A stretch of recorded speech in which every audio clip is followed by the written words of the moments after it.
Good afternoon, viewers. Carolina Autos here, Eric Sill. Today we're going to be putting an intake on the Veloster Turbo. It just came in the mail.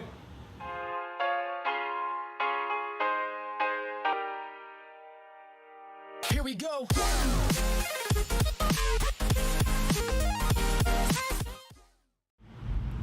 Okay guys, so some of you may be watching this video and asking yourself, you know, why would I want to put an intake on my Veloster Turbo or my Forte SX Turbo? So the reason that I am putting the intake on is actually not for power, although it might add a few extra horsepower once we get a tune. But the main thing is, so the car is stock right now, and here's a second gear pull.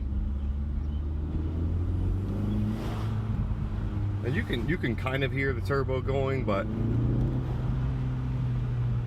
the engine noise, and probably on camera the noise of just the air rushing into the car because I got the windows down, it's probably louder than the intake noise or the bypass valve, and I don't like that. I like people to know that I have a turbo car, and I like the sound of it myself. So we'll do another video of this kind of same route here right after I get the intake installed.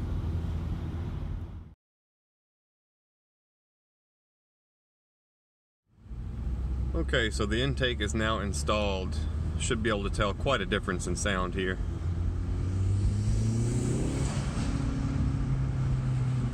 Love that sound. Sounds awesome.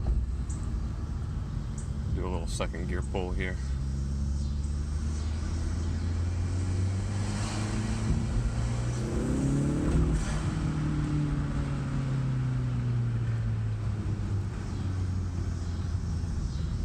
Fun. Don't want to be too crazy in a neighborhood, but I am happy with the sound, so that's what matters.